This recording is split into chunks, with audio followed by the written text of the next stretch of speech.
નમસ્કાર મિત્રો, સહજાનંદ વિદ્યા સંકુલ વતી હું આપ સૌનું હાર્દિક સ્વાગત કરું છું. વિદ્યાર્થી મિત્રો, અગાઉના ભાગની અંદર આપણે ધોરણ 8ના સામાજિક વિજ્ઞાનના પાઠ 3 ભારતનું બંધારણ વિશે થોડીક માહિતી મેળવી ગયા. એટલે કે ભારતનું બંધારણ કેવી રીતે બન્યું, એના પહેલા આમુખ વિશે આપણે જોયું. આમુખ એટલે શું? આમુખ એટલે પ્રસ્તાવના. ત્યારબાદ આપણે બંધારણ વિશે જોયું. બંધારણ કઈ રીતે બન્યું, કેટલો સમયગાળો લાગ્યો અને ક્યારે અમલમાં આવ્યું, આ બધા વિશે આપણે ચર્ચા અગાઉના ભાગની અંદર કરી ગયા. હાલના ભાગની અંદર અગાઉના ભાગ વિશે જાજી ચર્ચા કરી અને સમય નહીં બગાડતા આગળ આપણે થોડી ચર્ચા કરીશું. અને આજે આપણે આપણા બંધારણની મુખ્ય વિશેષતાઓ વિશે થોડો અભ્યાસ કરીશું. પણ એના પહેલા એક આપણા મનની અંદર ઘણી વખત એવા પ્રશ્ન ઉદ્ભવતા હોય કે બંધારણની શું જરૂર છે, બંધારણની જરૂર શું? તો અગાઉ આપણે જેમ જોઈ ગયા પાઠના શરૂઆતની અંદર કે જો એક નાનકડી એવી રમત હોય અને રમતને વ્યવસ્થિત ચલાવવા માટે, રમત વ્યવસ્થિત ચાલે એના માટે જો નિયમોનો એક સંગ્રહની જરૂર પડે કે નિયમો બનાવવા પડે, તો આ તો આપણે શું ચલાવવાનું છે? આખો દેશ. તો આખા દેશને ચલાવવા માટે બંધારણની જરૂરિયાત પેદા થાય. જો બંધારણ ન હોય તો શું થાય? આવો પણ કદાચ પ્રશ્ન પેદા થાય કે બંધારણ ન હોય તો એનો જવાબ તો આપણને ચોપડીની અંદર સીધો આપ્યો કે દેશનું શાસન ચલાવવું કેવું થઈ જાય? અશક્ય બની જાય. બંધારણ ન હોય તો દેશનું શાસન ચલાવવું શક્ય બનશે નહીં. અથવા તો એક એવું પણ કહી શકાય કે બંધારણ વગર દેશના શાસનની કલ્પના કરવી કેવી છે? અશક્ય છે. બંધારણ વગર દેશના શાસનની કલ્પના થઈ શકે નહીં. શું કામ? કે જો એક રમતનું જ ઉદાહરણ લઈ લેવી, ક્રિકેટની રમતને ચલાવી હોય એના માટેના નિયમો જોઈ કે કોઈ પણ વ્યક્તિ આઉટ ક્યારે ગણાશે, અથવા તો રન 1 રન થયો કે 4 રન થયા કે 6 રન થયા કે આ કઈ રીતે ગણશું, તો એના માટેના નિયમ હોય. તો એવી જ રીતે દેશની અંદર જે આખો વહીવટ ચાલે, આ આખો વહીવટ કઈ રીતે ચાલશે, કોઈ વ્યક્તિ મુજબ કામ નહીં કરે તો એને સજા શું કરવાની, આવા બધા નિયમોનું એક બંધારણ જોઈ. એટલે જો આવા નિયમો કે બંધારણ ન હોય તો દેશનું શાસન કેવું બની જાય? અશક્ય બની જાય. અને બંધારણ વગર શાસનની કલ્પના પણ થઈ શકે નહીં. તો આ જે આપણા બંધારણ રહ્યા, બંધારણ એટલે કે એની અંદર બંધારણની અંદર રહેલા નિયમો, એટલે કે જે આપણું બંધારણ છે, આ બંધારણ દ્વારા ઘણા બધા ઉદ્દેશ્યો સિદ્ધ થાય. કેટલા બધા ઉદ્દેશ્યો એટલે હેતુઓ, ઘણા બધા હેતુઓ સિદ્ધ થાય. હેતુની અંદર મુખ્ય હેતુ કયો ગણી શકાય બંધારણનો? તો બંધારણનો મુખ્ય હેતુ એવો ગણી શકાય કે દેશનું શાસન કેવું ચાલે? વ્યવસ્થિત ચાલે. આ એનો મુખ્ય ઉદ્દેશ્ય. પણ એની સાથે ઘણા બધા હેતુઓ સિદ્ધ થતા હોય. લોકોને કે નાગરિકોને ક્યાંય અન્યાય ન થાય, દેશનું શાસન વ્યવસ્થિત ચાલે, ધર્મનું રક્ષણ થાય, દરેક વ્યક્તિના ધર્મનું રક્ષણ થઈ શકે, અને સ્ત્રી પુરુષ બધાને સમાન હક મળે, દરેક નાગરિકનો વિકાસ થાય. આવા ઘણા બધા હેતુઓ એની અંદર બંધારણ દ્વારા સિદ્ધ થતા હોય, અલગ અલગ નિયમો દ્વારા. પછી બંધારણ એટલે શું? તો બંધારણ એક પ્રકારનો એવો દસ્તાવેજ છે. દસ્તાવેજ આપણે જેને કહેતા હોય કે એક પ્રકારનું એવું લેખિત લખાણ. દાખલા તરીકે કોઈ વ્યક્તિ કોઈ પણ ચીજ વસ્તુ ખરીદે તો એના માટે દસ્તાવેજ કરાવતો હોય કે આ વસ્તુ આજથી આ વ્યક્તિની ગણાશે, આવો દસ્તાવેજ. તો આ જે બંધારણ છે એ એવા પ્રકારનો દસ્તાવેજ છે કે જે આપણા દેશ માટેના આદર્શો છે એને સૂત્રબદ્ધ કરવાનું કામ કરે, આપણું બંધારણ. હવે અહીંયા થોડુંક કદાચ તમને ગૂંચવાડો લાગશે કે આદર્શોને સૂત્રબદ્ધ કઈ રીતે કરવાના. તો આદર્શો એટલે શું, પહેલા એને સમજી લેવું પડે. આદર્શો એટલે એવા વિચારો, એવા ખ્યાલો અથવા તો એવા નિયમો કે જે આખા દેશના લોકો માટે યોગ્ય હોય, બધા એને ફાયદાકારક હોય. તો એવો નિયમ કે એવો વિચાર અથવા તો એવો ખ્યાલ એ આદર્શ વિચાર કે આદર્શ નિયમ ગણી શકાય. તો જે આવા આખા દેશને ફાયદાકારક વિચારો છે, આખા દેશને ફાયદાકારક નિયમો છે, એવા જે કંઈ આદર્શ નિયમો કે આપણા આદર્શો એને સૂત્રબદ્ધ કરવાનું કામ કરે. સૂત્રબદ્ધ કરવું એટલે શું? તો વ્યવસ્થિત રીતે ચોક્કસ શબ્દોની અંદર એને લખવું, એને આપણે સૂત્રબદ્ધ કર્યું કહી શકાય. તો બંધારણ આ જ કામ કરે છે. આખા દેશને ફાયદો થાય, આખા દેશના આદર્શોને ધ્યાનમાં રાખી, બધાના હિતને ધ્યાનમાં રાખી જે નિયમો બનાવ્યા એ નિયમોને સૂત્રબદ્ધ કરવાનું, એટલે કે વ્યવસ્થિત યોગ્ય શબ્દો દ્વારા લખવાનું કે દર્શાવવાનું કામ કોણ કરે છે? આપણું બંધારણ. તો આના ઉપરથી એવું કહી શકાય કે બંધારણ એક પ્રકારનો એવો દસ્તાવેજ છે. દસ્તાવેજ એટલે લેખિત સ્વરૂપમાં વ્યવસ્થિત એનું લખાણ. એવો એક પ્રકારનો દસ્તાવેજ છે કે જે આખા ભારત દેશના આદર્શોને સૂત્રબદ્ધ કરવાનું કામ કરે, એક વ્યવસ્થિત સંગ્રહી રાખવાનું કામ કરે અને યોગ્ય શબ્દમાં લખી અને આપણી સમક્ષ રજૂ કરે. તો આ આપણું બંધારણ. હવે બંધારણ એક બીજું પણ આપણને થોડુંક પરિચય આપે. શેના વિશે? તો આપણી સરકાર વિશે. બંધારણ આપણને એવું કહે છે કે દેશની સરકાર કેવી છે, કેવી છે એટલે સારી છે ખરાબ છે એની સાથે મતલબ નથી. બંધારણ દ્વારા દેશની સરકાર કેવી છે એ જાણવા મળે. કઈ રીતે? તો લોકશાહી સરકાર છે, સરમુખત્યારશાહી છે, રાજાશાહી છે, કેવા પ્રકારની સરકાર છે આના વિશે આપણને કોણ જણાવે? આપણું બંધારણ. તો ભારતના તમે બંધારણને વાંચો, આમુખ એટલે કે પ્રસ્તાવના, તો એની અંદર શરૂઆતમાં જ આપણને કીધેલું કે અમે એટલે કે બધા ભારતના લોકો દરેક ભારતીય નાગરિકને એક એવા દેશ, એક એવું તંત્ર સોંપવા માંગીએ છીએ કે જે કેવું હોય? લોકશાહી, પ્રજાસત્તાક એવું એક ગણતંત્ર હોય કે જેની અંદર દરેક વ્યક્તિ પોતાની મરજી મુજબ સરકારમાં નેતાઓની પસંદગી કરી શકે. તો આ આપણને બંધારણ જણાવે કે આપણા દેશની સરકાર કેવી છે. અહીંયા શરૂઆતમાં જ કહી દીધું ભારત દેશની સરકાર કેવી છે? લોકશાહી સરકાર હશે. ત્યારબાદ આપણને કીધું કે બંધારણમાં સરકાર કેવી છે, તો આપણા દેશની સરકાર આપણે કેવી પસંદ કરી? લોકશાહી સરકાર. હવે લોકશાહી સરકાર કે લોકશાહી પદ્ધતિમાં શું થાય? તો લોકશાહી પદ્ધતિની અંદર નેતાની પસંદગી કરવામાં આવે. કોઈ પણ જે નેતા છે એ પોતાની જાતે નેતા બની શકે નહીં. લોકો એને મત આપે અને જો એને ઝાઝા મત મળે, બધા લોકોની પસંદગી થાય, પસંદગી એના ઉપર ઉતરે, તો એ નેતા તરીકે સિલેક્ટ થશે. એટલે નેતા પસંદ કરવામાં આવે અને આ નેતા પસંદ કરવાની પ્રક્રિયા બાદ શું બને? સરકાર બને છે. એટલે આ વસ્તુ ખાસ યાદ રાખવાની આપણે કે લોકશાહીમાં નેતા પસંદ કરી અને સરકાર બનાવવામાં આવે. હવે આ નેતા પસંદ કરવાનું પાછું કામ કોનું હોય? દેશના બધા નાગરિકોનું. બધા સાથે મળીને મત આપે અને એમાંથી નેતાઓ પસંદ થાય અને એ નેતાઓ સાથે મળી અને એમાંથી પાછી સરકાર બને. એટલે સરકાર આપણા દેશમાં લોકશાહી રીતે આ પદ્ધતિ દ્વારા બને. ત્યારબાદ હવે આ આપણે જે નેતાઓ બનાવી દીધા, જેના દ્વારા? ચૂંટણી દ્વારા આપણે એમને મત આપી. આ જે નેતાઓ બનાવ્યા અથવા તો આ સરકાર બની, આ નેતાઓ કે સરકાર પોતાને મળેલી જે સત્તા છે આ સત્તાનો દુરુપયોગ ન કરે એનું પણ ધ્યાન રાખવું પડે. અને જો આવો દુરુપયોગ કરશે તો એના માટે બંધારણની અંદર ઉપાયો આપેલા છે કે કોઈ પણ નેતા પોતાની સત્તાનો દુરુપયોગ કરે અથવા તો સરકાર પોતાની સત્તાનો દુરુપયોગ કરે તો એવા સમયે આવા નેતાઓ કે સરકારને કેવી સજા કરવી, એના માટે શું યોગ્ય પગલાઓ ભરવા, આ બધા ઉપાયો શેની અંદર આપેલા છે? આપણા બંધારણની અંદર. એટલે બંધારણમાં માત્ર મારા અને તમારા જેવા સામાન્ય નાગરિકો માટે નથી, સરકાર માટેના નિયમો પણ છે, નેતાઓ માટેના નિયમો પણ છે, અધિકારીઓ માટેના નિયમો પણ છે. ટૂંકમાં ભારત દેશની અંદર રહેતા દરેક વ્યક્તિઓ માટે, દરેક પ્રકારના હોદ્દાઓ માટે કે દરેક પ્રકારની એની સત્તા માટેના બધા નિયમો બંધારણની અંદર સમાવેશ થઈ જાય. આ આપણું બંધારણ. હવે આ જ આપણું બંધારણ છે. એક આની અંદરથી અમુક વિશેષતાઓ આપણને જાણવા મળી. આની સિવાય આપણા બંધારણની વિશેષતાઓ કઈ કઈ છે તો આપણે આપણા બંધારણની મુખ્ય વિશેષતાઓ વિશે અભ્યાસ કરીશું. તો આપણા જે બંધારણની મુખ્ય વિશેષતા, પહેલી વિશેષતા જો કેવી હોય તો આપણી શાસન પદ્ધતિ કેવી છે? લોકશાહી શાસન પદ્ધતિ. આ જે લોકશાહી શાસન પદ્ધતિ રહી નંબર 1, એ આપણા બંધારણની મુખ્યમાં મુખ્ય વિશેષતા કહી શકાય.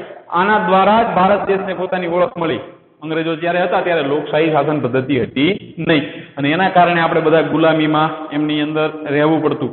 પણ લોકશાહી શાસન પદ્ધતિ અપનાવી એનો મતલબ એવો થયો કે દરેક વ્યક્તિ પોતાની રીતે સ્વતંત્ર છે. તો હવે લોકશાહી શાસન પદ્ધતિ એટલે શું એના વિશે થોડી આપણે માહિતી મેળવીએ. તો ભારતે લોકશાહી શાસન પદ્ધતિ અપનાવી છે. જ્યારે દેશ આઝાદ થયો અંગ્રેજો પાસેથી ત્યારે આપણને અંગ્રેજોએ વહીવટ સોંપી દીધો કે હવે અમે ભારત દેશને આઝાદ કરી અને અમે અમારા દેશમાં જતા રહીશું, તમે તમારી રીતે વહીવટ કરી શકો. આપણને જ્યારે વહીવટ સોંપ્યો ત્યારે આપણા માટે એક મોટો પ્રશ્ન કયો હતો કે આપણે કેવા પ્રકારની સરકાર પસંદ કરવી કે જેની અંદર લોકોને અન્યાય ન થાય. કારણ કે 200 થી 250 વર્ષ સુધી આપણે માત્ર ને માત્ર અન્યાય જ ભોગવેલો, લોકો બધા ગુલામીમાં જ રહેલા. એટલા માટે થઈ અને જ્યારે ભારત દેશ આઝાદ થયો એવા સમયે ભારતની અંદર કેવી સરકાર હશે? લોકશાહી સરકાર હશે એવું પસંદ કરવામાં આવ્યું. એટલે આપણે લોકશાહી સરકાર અપનાવી કે જેની અંદર લોકો દ્વારા, લોકો વડે, લોકો માટે શાસન ચાલતું હોય. નેતાઓ જે કંઈ આવે આપણી જેવા સામાન્ય લોકો જ હોય. હવે આ જે લોકશાહી શાસન પદ્ધતિ અપનાવી એની અંદર આપણા દેશની અંદર દર 5 વર્ષે સામાન્ય ચૂંટણીઓ થાય છે. એટલે આપણે દર 5 વર્ષે સામાન્ય ચૂંટણી, આ ખાસ યાદ રાખવાનું. આ પ્રશ્ન આપણને ઘણી વખતે પૂછાય અને આમાં કંઈ યાદ રાખવા જેવું એવું છે જ નહીં. કારણ કે મોટા ભાગે તમે બધે સાંભળતા હોય કે ચૂંટણી કેટલા વર્ષે થાય? તો 5 વર્ષે. સામાન્ય ચૂંટણીઓ જે કંઈ થાય પંચાયતની કે આપણી જે કંઈ આપણે જેને આપણી આજુબાજુની સંસ્થાઓ જે પંચાયત છે, જિલ્લા પંચાયત, તાલુકા પંચાયત, આવી આ બધી સંસ્થાઓ, એની સિવાય આપણી જે રાજ્યની જે આપણી મુખ્યમંત્રીની ચૂંટણી થતી હોય, પ્રધાનમંત્રીની, દિલ્હી કેન્દ્રની ચૂંટણી, આ બધી ચૂંટણી 5 વર્ષે થતી હોય. હવે એના નામ સાથે આપણે કંઈ લેવા દેવા નથી. ચૂંટણીનું નામ શું, આપણે તો માત્ર એટલું જ યાદ રાખવાનું કે 5 વર્ષે સામાન્ય ચૂંટણી થાય, હાજી બીજી કોઈ ઝંઝટમાં પડવાનું નથી. તો આપણને અહીંયા શું કીધું, લોકશાહી શાસન પદ્ધતિ દેશે અપનાવી. એની સાથે એવું કીધું કે દેશમાં દર 5 વર્ષે સામાન્ય ચૂંટણીઓ થાય. સામાન્ય ચૂંટણીઓ કેટલા વર્ષે થાય એવું પૂછાય તો 5 વર્ષે. કારણ કે તમે આગળ જશો તો થોડી ઘણી બીજી કન્ફ્યુઝન વાળી માહિતી આવશે. આ વસ્તુ તમારે જ્યાં સુધી તમે ભણી ન રહો ત્યાં સુધી યાદ રાખવાની થાય કે 5 વર્ષે સામાન્ય ચૂંટણીઓ થતી હોય. હવે આ જે ચૂંટણી યોજાય, આ ચૂંટણીની અંદર મત કોણ આપી શકે, તો 18 વર્ષથી ઉપરના મતદારો. મતદાર એટલે જે મત આપવા જાય મતદાર કહેવાય. પણ 18 વર્ષથી ઉપરના વ્યક્તિઓ એની અંદર મત આપી શકે, છોકરો હોય કે છોકરી હોય. પણ 18 વર્ષથી ઉપર તમે હોય તો તમે મત આપી શકો. એના માટેની એક શરત છે કે જેવા 18 વર્ષ પૂરા થાય એટલે આપણે ચૂંટણી કાર્ડ જેને કહેતા હોય એ ચૂંટણી કાર્ડ આપણે કઢાવવું પડે. અને આ ચૂંટણી કાર્ડ એટલે કે આપણું વોટર આઈડી, આપણું એક પ્રકારનું આઈડી, એક આપણી ઓળખ. આ 18 વર્ષ પછી નીકળે એટલે તમે પણ મત આપી શકો. એટલે 18 વર્ષથી ઉપરના મતદારો આ 5 વર્ષે થતી સામાન્ય ચૂંટણીઓની અંદર મત આપવાનું પોતાની ફરજ બજાવશે. પણ આ કઈ પદ્ધતિમાં, લોકશાહી પદ્ધતિમાં. રાજાશાહી હોય તો આપણે મત આપવાની જરૂર જ નથી હોતી, કારણ કે રાજાનું પદ કેવું હોય, વારસાગત કે પરંપરાગત રીતે આવતું હોય, વંશ પરંપરાગત રીતે. રાજા હોય તો એનો દીકરો પછી ગાદીએ આવે, ત્યારે લોકશાહીમાં આ બનતું નથી. ત્યારબાદ આગળ, જો ચૂંટણી ન હોય તો ચૂંટણી વગર લોકશાહીની કલ્પના કેવી છે, અશક્ય છે. એની કલ્પના પણ કરી શકાય નહીં. શા માટે, તો લોકશાહીનો મતલબ જ એવો થાય કે લોકો દ્વારા, લોકો માટે, લોકો વડે ચાલતું શાસન. જેને લોકો પોતાનો નેતા પસંદ કરે એ જ શાસન કરશે. જો લોકો ચૂંટણી જ ન યોજાય, લોકો પસંદ જ ન કરી શકે પોતાના યોગ્ય નેતાને, તો લોકશાહી ટકી શકે નહીં. આ લોકશાહીનો નાશ થઈ જાય. એટલે તમે તમારા ઘરની અંદર, તમારા આડોશ પાડોશમાં કોઈ વ્યક્તિ એવા હોય કે જે 18 વર્ષથી ઉપરના હોય, એની પાસે ઓલું ચૂંટણી કાર્ડ છે છતાંય મત દેવા નથી જતા, તો એવા વ્યક્તિને તમે જાગૃત કરો, એમને જણાવો કે તમે મત જે આપવા જાઓ છો એ દેશ માટે કેટલું જરૂરી છે. આપણે જો આપણી લોકશાહીને જાળવી રાખવી છે તો મત દેવા જવું ફરજિયાત છે. જો તમે મત દેવા નહીં જાઓ તો બીજો વ્યક્તિ તમારા મત શીખશે, એ મત દેવા નહીં જાય. આવું જો આખો દેશ કરશે તો આપણી લોકશાહી નાશ પામશે. અને એનું પરિણામ કદાચ એવું પણ આવી શકે કે આપણા દેશની અંદર જ આપણે પોતાનો વહીવટ ન ચલાવી શકીએ, ફરીવાર બીજો દેશ કોઈ આવીને આપણને ગુલામ બનાવે. તો એવું ન થવા દેવું હોય તો આજુબાજુના લોકોને જાગૃત કરવા અને ચૂંટણીની અંદર બધાને ભાગ લેતા કરવા. એટલે એના પરથી આખા દેશની જે આપણી લોકશાહી છે એ જળવાઈ રહેશે. કારણ કે અહીં શું કીધું, ચૂંટણી વગર લોકશાહીની કલ્પના પણ થઈ શકે નહીં, એનું અસ્તિત્વ જ નહીં રહે લોકશાહીનું. ત્યારબાદ આગળ, જે ચૂંટણીમાં જે પ્રતિનિધિ આપણે પસંદ કર્યા, અહીંયા તમે વોટિંગમાં જાઓ એટલે બધા અલગ અલગ પ્રતિનિધિના નામ હોય, એનું સામે એનું ચિહ્ન આપેલું હોય, ચિહ્નની સામે એનું બટન હોય, બટન દબાવો એટલે ચૂંટણીના એની અંદર એનો મત પડી જાય. અથવા તો ઓલું સિક્કાવાળું હોય તો જે વ્યક્તિ હોય એનું નામ ને એનું સિમ્બોલ કાગળમાં છાપેલો હોય એની ઉપર તમે સિક્કો મારી અને પેટીમાં મત નાખી દેવાનું.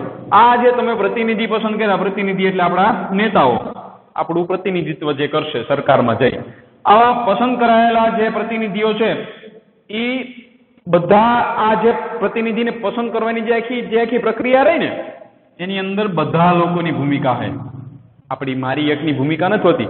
મોદી સાહેબને મત મળ્યો અને મોદી સાહેબ કદાચ આપણા પ્રધાનમંત્રી તરીકે બેઠા છે તો એ કોઈ એક વ્યક્તિના મતથી બેઠા નથી. આ પ્રતિનિધિઓને પસંદ કરવામાં તમામ લોકોની, આખા દેશના બધા લોકોની ભૂમિકા હોય, બધાનું યોગદાન છે એની અંદર. એક વ્યક્તિ કે 5 વ્યક્તિના મતથી અહીંયા બેસી શકાતું નથી, એટલે કે પ્રતિનિધિ બની શકાતું નથી. તો આ વસ્તુ પણ ખાસ યાદ રાખવાની કે હું કદાચ એવું વિચારતો હોય કે મારા મતનું શું મહત્વ, તો મારા મતનું પણ મહત્વ હોય છે.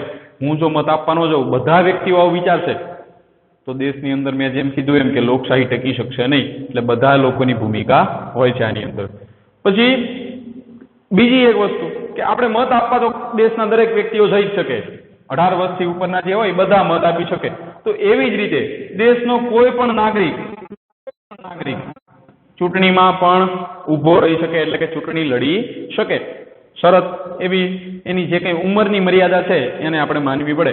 જો તમે દાખલા તરીકે મત આપવા માટે 18 વર્ષની ઉંમર ધરાવો છો તો પછી તમને મત આપતા કોઈ રોકી શકાય નહીં. એવી રીતે દેશના કોઈ પણ નાગરિકને ચૂંટણી લડતા પણ અટકાવી શકાતો નથી જો એ યોગ્ય ઉંમરનો વ્યક્તિ હોય તો, પુખ્ત વ્યક્તિ હોવો જરૂરી છે. ત્યારબાદ આ વ્યક્તિ દેશનો કોઈ પણ ખૂણે રહેતો હોય અથવા તો કોઈ પણ ધર્મ પાળતો હોય, કોઈ પણ જાતિનો હોય કે કોઈ પણ વર્ગનો હોય, ધર્મ ઉપરથી તો આપણને ખબર પડી જાય કે હિન્દુ હોય કે મુસ્લિમ હોય કે ખ્રિસ્તી હોય કે શીખ હોય કે કોઈ પણ વ્યક્તિ હોય, ગમે તે ધર્મ પાળતો હોય, છતાં એને ચૂંટણી લડતા અટકાવી શકાય નહીં. કોઈ પણ જાતિનો હોય, અલગ અલગ જાતિઓ જોવા મળતી હોય આપણા ધર્મમાં, તો એવી જાતિનો વ્યક્તિ હોય તો પણ એ કોઈ પણ વ્યક્તિને આપણે આપણા બંધારણની અંદર આપણને કીધું કે તમે એને ચૂંટણી લડતા અટકાવી શકતા નથી.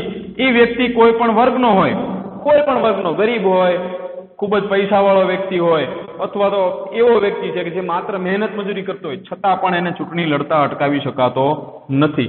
એને આપણે એવું ન કહી શકીએ કે તું ગરીબ છું એટલે તું ચૂંટણી નહીં લડી શકે, તું આ જ્ઞાતિનો છું, આ જાતિનો છું એટલે લડી ન શકે, તું આ ધર્મનો છું એટલે તું ચૂંટણી ન લડી શકે. આવું બધું આપણને કોણે કીધું? આપણા બંધારણે કીધેલું કે કોઈ પણ વ્યક્તિને અટકાવી નહીં શકાય. આ સમાનતા દર્શાવે. ત્યારબાદ બીજું શું કીધું આપણને? કે આ કોઈ પણ નાગરિકને ચૂંટણી લડતા અટકાવી નથી શકાતો. આપણે જોઈ ગયા કે કોઈ પણ ધર્મનો હોય, કોઈ પણ જાતિનો હોય, કોઈ પણ વર્ગનો હોય, આપણે એને અટકાવી શકતા નથી.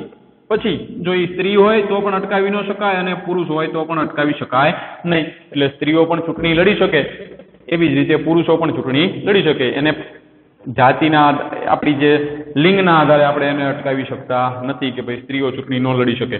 હવે આ જે ચૂંટાયેલા સભ્યો રહ્યા, ચૂંટાયેલા સભ્યો એટલે કોણ? કે જે ચૂંટણીમાં ઉભા રહ્યા હતા અને એને ઝાઝા મત મળેલા એટલે નેતા તરીકે પસંદ થઈ ગયા. આ ચૂંટાયેલા સભ્યો કેટલા વર્ષ સુધી પ્રતિનિધિત્વ કરે? 5 વર્ષ સુધી. એમને પોતાનું કામ કેટલા વર્ષ માટે કરવાનું હોય? 5 વર્ષ માટે.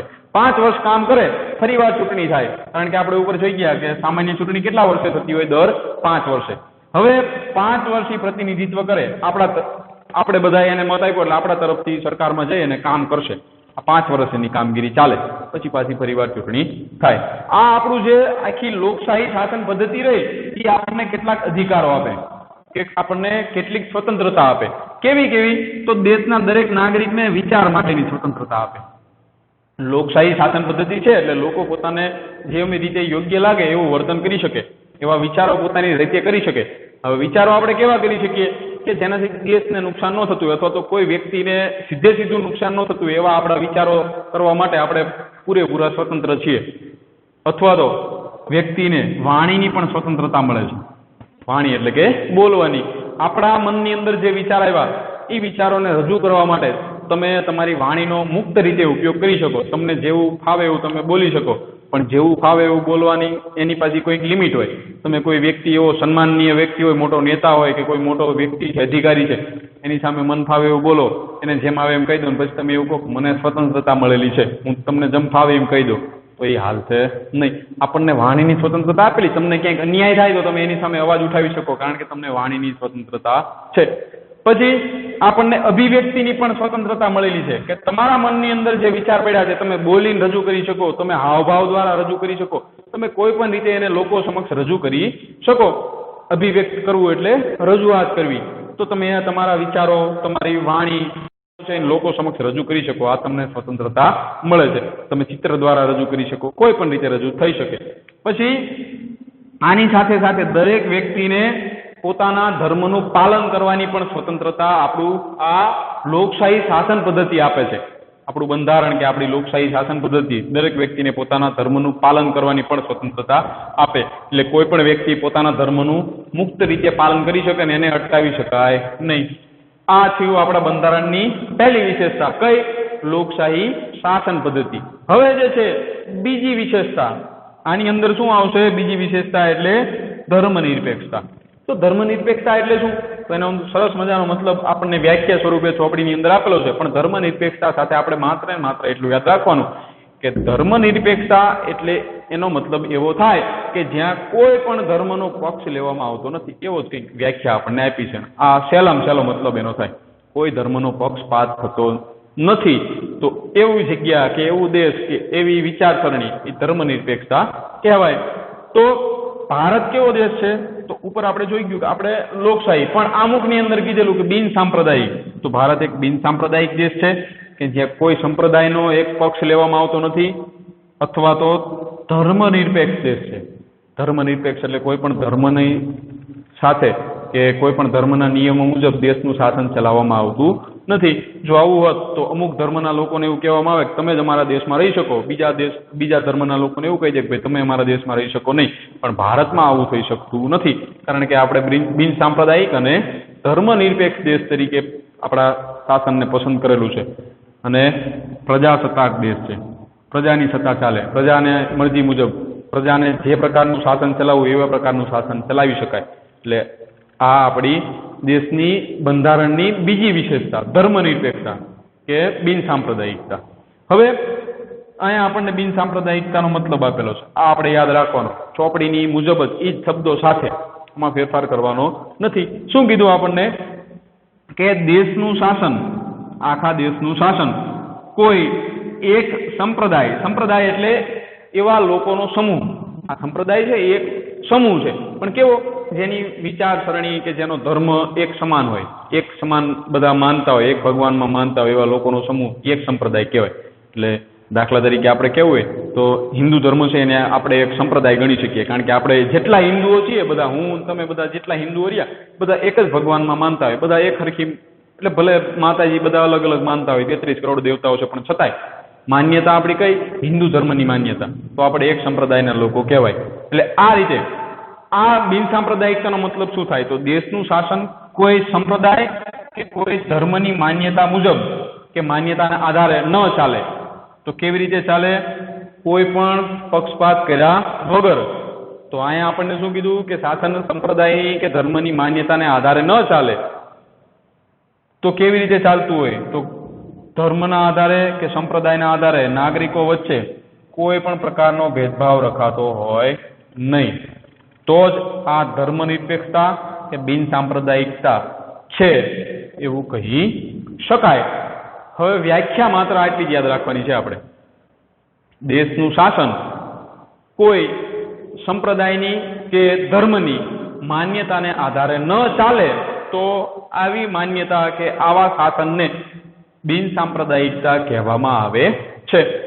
હવે બીજું એક એની સાથે યાદ રાખવાનું કે જો ધર્મની માન્યતાને આધારે ન ચાલે તો કઈ રીતે ચાલે, તો સંપ્રદાય કે ધર્મના આધારે કોઈ નાગરિક વચ્ચે ભેદભાવ નથી રખાતો, એટલે કે ધર્મના આધારે ચાલતું નથી. તો કેવી રીતે, બધાને સમાન ગણીને ચલાવવામાં આવે છે. એવું આપણને ચોપડીમાં આપેલ નથી, પણ આ મનમાં યાદ રાખવાનું કે બિન સાંપ્રદાયિકતા છે, સંપ્રદાયના આધારે કે ધર્મની માન્યતાના આધારે ચાલતું નથી શાસન, કોઈ પણ વ્યક્તિની વચ્ચે ભેદભાવ રાખવામાં આવતો નથી.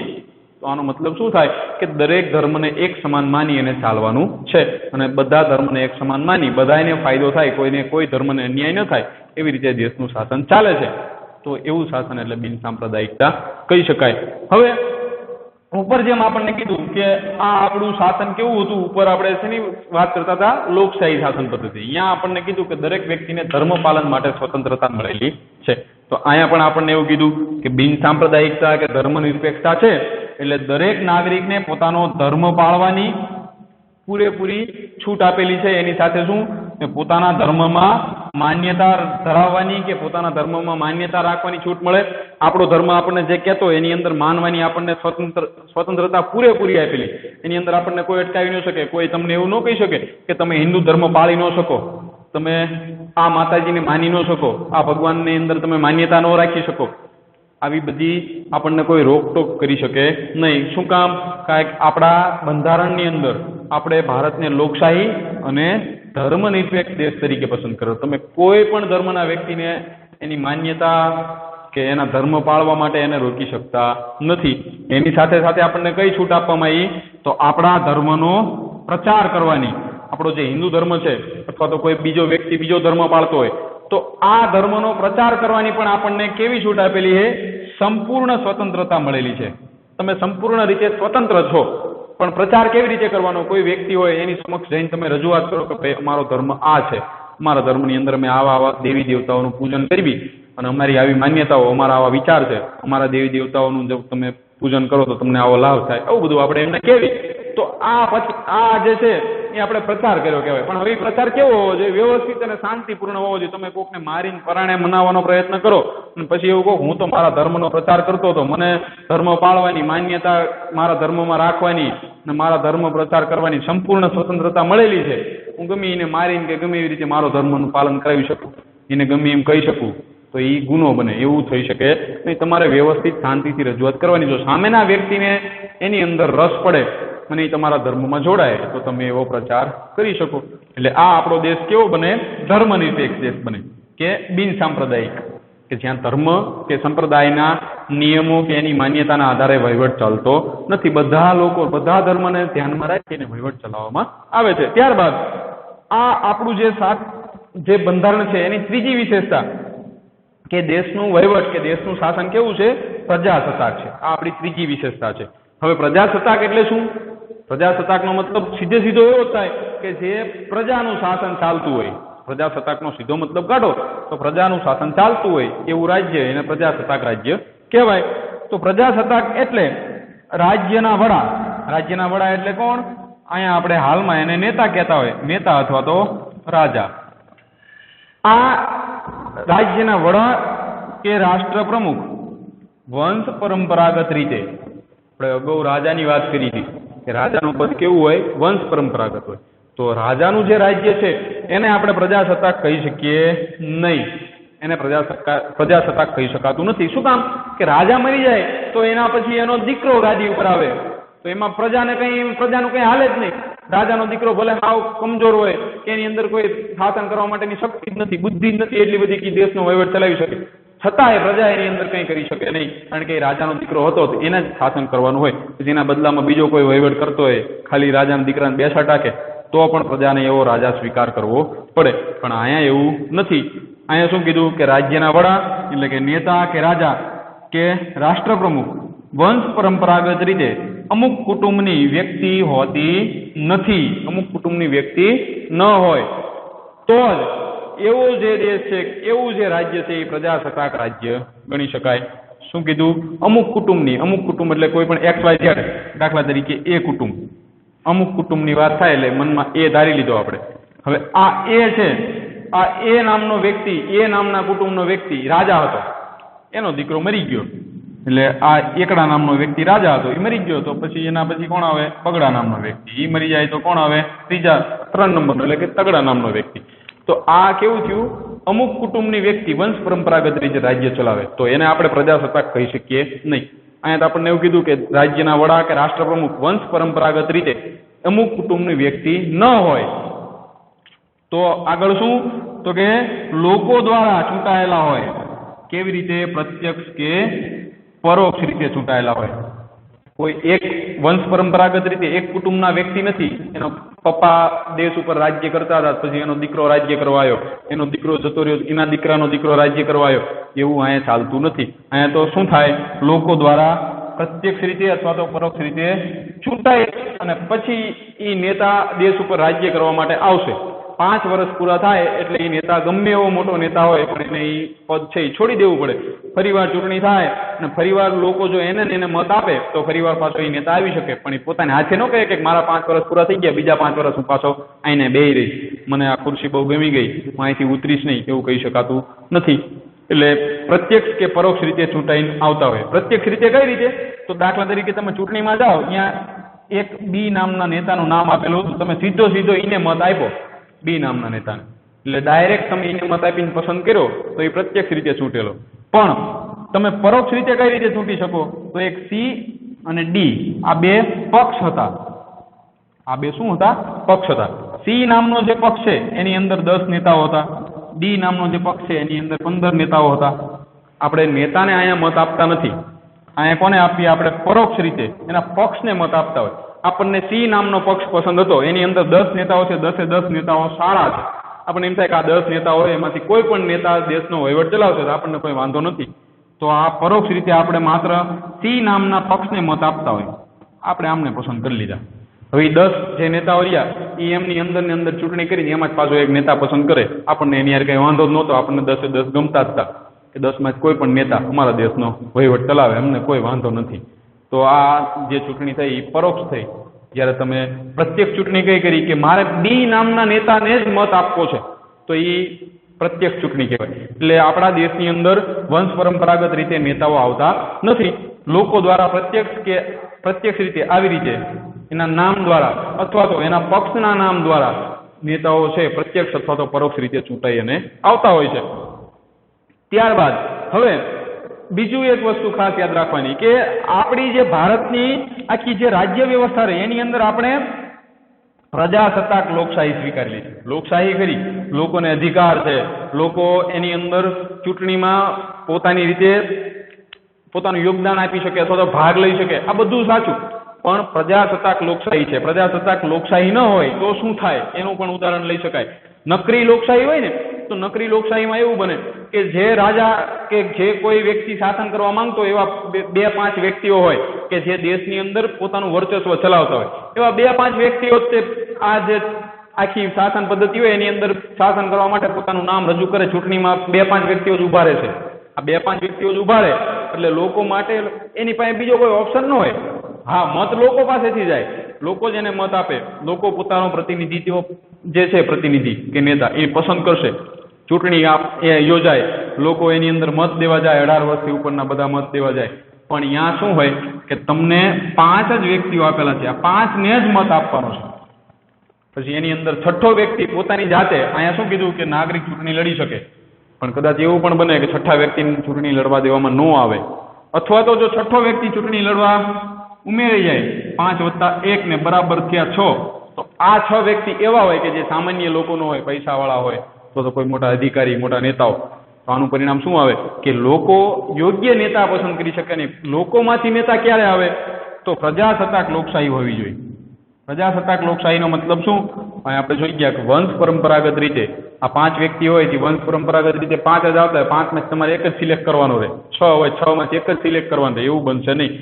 પણ પ્રજાસત્તાક લોકશાહીમાં વંશ પરંપરાગત રીતે નહીં આવતા, ચૂંટાઈને આવશે અને સામાન્ય લોકો પણ આવશે. આપણને ઉપર આટલું જાણવું ગમશે, એની અંદર આપ્યું છે ચોરસખાનાની અંદર કે ગામની અંદર શાકભાજી વેચતા રેંકડીવાળા બેન, કોઈ મહિલા, એ પણ સરપંચ બની શકે.